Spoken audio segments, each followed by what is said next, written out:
Jusqu'au XIIe siècle, l'épée, qui possédait 2 tranchants, se terminait par un bout plutôt arrondi.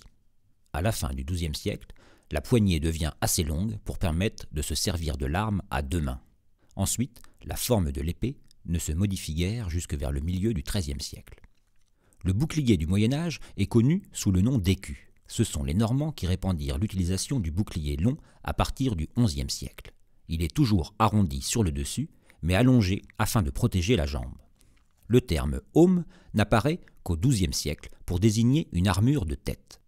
Vers le Xe siècle, on utilise le casque conique à protection nasale. Les améliorations successives du casque consistent à couvrir de plus en plus le visage, rendant difficile l'identification de son propriétaire. Ce n'est sans doute que vers le milieu du XIIe siècle que la cotte de maille fut largement adoptée. Composée de mailles de fer entrelacées, véritable tissu de métal, elle est aussi appelée haubert. Le haubert résiste assez bien aux flèches, aux coups de lance et d'épée, mais il est beaucoup plus vulnérable aux armes de choc comme la masse, le marteau ou le fléau. Des pièces de fer furent peu à peu ajoutées dès la fin du XIIIe siècle. Quel que soit le type de l'arme employée, le but est d'emmagasiner de l'énergie pour ensuite la libérer brutalement.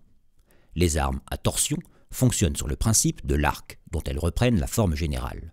Elles sont toutefois de très grandes dimensions, si bien que la force d'un homme ne peut suffire à assurer la torsion de la pièce maîtresse. La corde de l'arc va agir sur un levier terminé par une cuillère sur laquelle sont posés les projectiles à envoyer. C'est la baliste. Ce système pour envoyer des charges sera abandonné au XIIIe siècle, ses performances étant supplantées par celles des machines à balancier. Le balancier est constitué d'une longue poutre de bois à l'extrémité de laquelle est attachée une poche avec la charge à envoyer.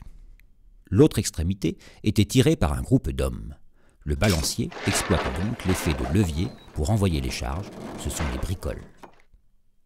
Cette machine subira certains perfectionnements. Tout d'abord, l'ajout d'un contrepoids qui aide à accélérer le mouvement de traction opéré sur la verge. Les dimensions de la machine grandissent et la masse du contrepoids augmente. La traction de l'homme n'est plus nécessaire pour lancer le projectile, mais pour élever le contrepoids avant utilisation. Lorsque le contrepoids est relâché, le projectile est éjecté par effet de levier. Ce sont les machines appelées mangonneaux qui apparurent au début du XIIIe siècle. On leur adjoint plus tard des treuils appelés roues à carrier, dans lesquelles prennent place un ou plusieurs hommes pour lever le contrepoids. Ces machines grandissent encore et les vibrations occasionnées par le contrepoids placé sur le balancier commencent à affecter la précision des tirs de la machine, voire compromettre la stabilité de l'engin de guerre lui-même.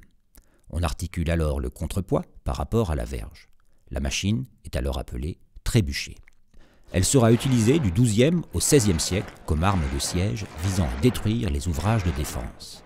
Ces engins peuvent alors tirer des boulets jusqu'à 140 kg à une distance d'un peu plus de 200 mètres.